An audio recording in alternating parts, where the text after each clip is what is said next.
네, 주님을 아는 것이 우리의 힘입니다. 한 주간도 평안하셨습니까? 오늘 우리는 스칸 맥라이트의 배제의 시대 포용의 은혜 6번째 시간 7장 복음의 사명을 함께 나누겠습니다.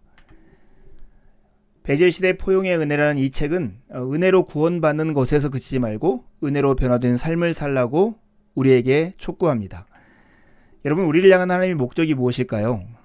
그것은 하나님을 사랑하고 다른 이들을 사랑하며 하나님을 대신해 세상을 잘 통치하며 다스리는 것입니다.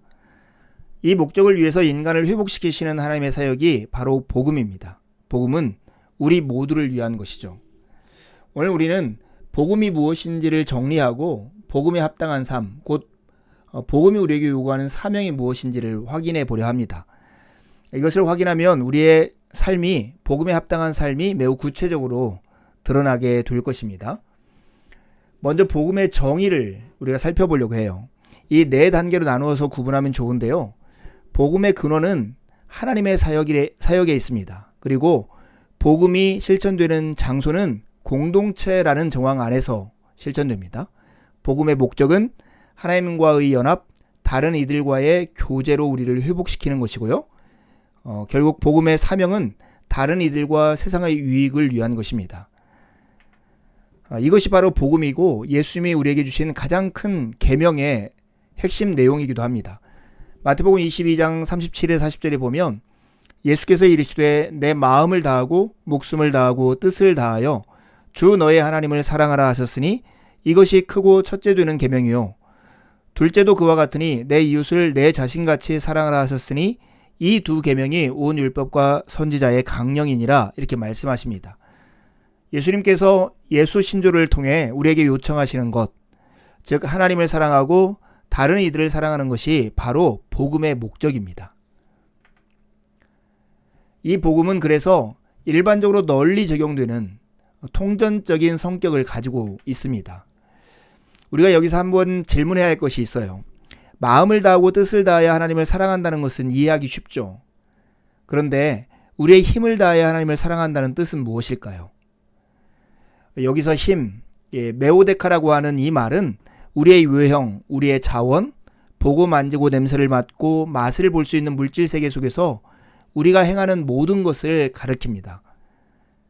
복음은 우리가 온 창조 질서를 사랑하는 것과 관련된 문제이기 때문에 통전적인, 즉 일반적으로 널리 적용되는 하나님의 사역인 것이죠.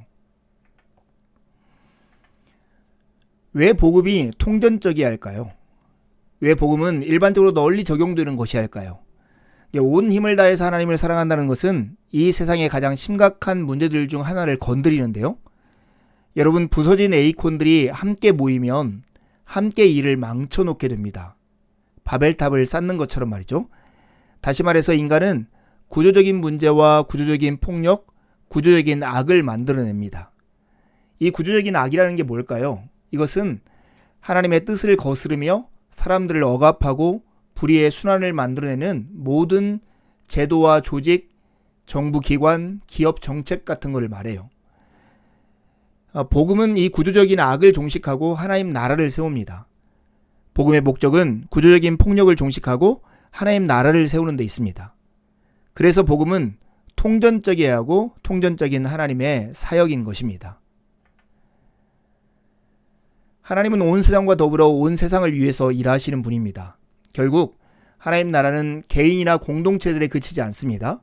하나님께서 온 세상을 마음에 품고 계시기 때문입니다. 노널드 사이드라는 신학자가 통전적 복음을 이렇게 4가지로 구분해서 우리에게 소개합니다. 복음은 제자도와 전도, 사회적 실천, 영적인 동시에 사회적인 변화를 위한 일을 한데 묶는 하나님의 사역이라는 것입니다.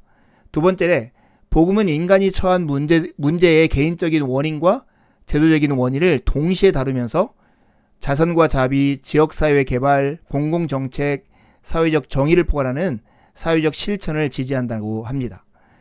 세 번째는 복음은 사역을 본질적으로 관계적인 것으로 이해하고 사역의 대상자들과 장기적인 관계를 맺으려고 노력하고 그들을 교회의 교제 안으로 기꺼이 받아들이는 성향을 가지고 있다는 것입니다. 네 번째, 복음은 선교를 지역적 차원이면서 전 지구적인 차원으로 이해하는 것이 복음이고 통전적인 복음이라는 거예요. 우리 교회는 이 성격에 맞습니까? 점검해 볼 필요가 있겠죠.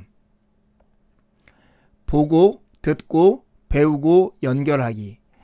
이 네 가지는 이 복음을 통전적으로 적용하며 살아가는 선교적 공동체의 원리의 네 가지입니다. 선교적이라는 말은 이런 새로운 관심을 잘 대변해 주는데요. 선교적 신앙 공동체는 통전적인 복음을 실천하려고 합니다. 이들은 사람과 세상을 바라보며 사람들의 고통과 일상의 신음에 귀를 기울이고 자신들이 할 수 있는 일을 배우고 다른 이들과 세상의 유익을 위해서 그 지역에서 필요로 하는 일에 자신들을 연결시킵니다. 보고, 듣고, 배우고, 연결하는 일을 하는 것이죠. 이 선교적 공동체는 통전적인 복음을 그래서 구현해 낼 수 있는 공동체입니다. 누구하고 연결해야 할까요? 보고, 듣고, 배운 다음에 연결해야 할 크게 두 가지가 있는데 첫 번째는 피조물과 연결해야 합니다. 아담과 하와는 동산을 다스리라는 즉 그곳을 가꾸고 돌보라는 명령을 받았습니다. 그러므로 창조 질서와 연관을 맺는 것은 하나님의 복음 사역에 참여하는 것입니다. 큰 문제에 놓인 사람들을 사랑하는 것이 사람을 사랑하는 유일한 방식이라고 생각하는 것은 착각입니다. 참된 이웃사랑은 바로 옆집과 자기 동네, 이웃 동네에서 시작해서 이웃들이 하는 말에 귀를 기울이고 그들의 문제를 잘 살피는 것입니다. 그들을 위해서 무엇을 할 수 있는지를 배우고 지역 차원에서 그들과 관계를 맺는 것, 그것이 바로 이웃사랑인 것입니다. 그래서요, 통전적인 복음으로 세상과 관계를 맺으라는 이러한 도전에 응하지 않는 교회가 있다면 곧 세상과 동떨어진 외로운 섬이 되고 말 것입니다. 우리 교회는 어떻습니까? 보고 듣고 배우고 연결해야 할 두 번째 대상은 사회입니다. 세상의 유익을 위해 사회와 관련을 맺으려는 생각은 사실 성경에 깊이 뿌리 내리고 있습니다. 베드로는 사회에서 물러나는 대신에 사회의 악을 준열하게 비난하는 대신에 그들에게 하나님의 가정, 하나님의 공동체로서 살아가라고 권면합니다. 이것은 시민으로서의 책무나 공공 건물을 짓는 것 같은 봉사활동, 공공 복리를 위한 노력 등을 모두 아우르는 바른 행위를 하는 사람이 되어야 한다는 뜻이기도 합니다. 이제 여러분, 이런 성교육 공동체가 지향해야 할 목표가 있죠. 일종의 사명이죠. 그 복음의 사명은 다른 이들과 세상의 유익을 위한 것입니다.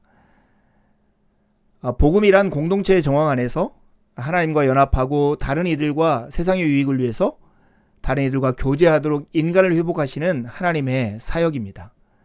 그래서 복음은 늘 안에서 밖으로 향합니다. 온 힘을 다하여 하나님을 사랑하라는 말씀은 선교적 신앙 공동체가 되라는 말씀이고요. 이 말씀은 우리가 보고 경험하는 모든 것, 우리가 가지고 있는 모든 것, 우리가 듣는 모든 것, 우리가 창조주 하나님과 함께 세웠으며 함께 창조한 모든 것을 통해서 하나님을 사랑하라는 말씀입니다. 회복된 에이콘들은 복음이 선교적 공동체 안에서 선포될 뿐만 아니라 실천되어야 함을 알고 있습니다. 이 모든 것이 복음의 사역인 것입니다. 여러분, 복음이 무엇인지 그리고 복음의 목적이 무엇인지를 확인했습니까? 그렇다면 보고 듣고 배우고 연결하십시오. 두 가지 질문하고 마치려 합니다.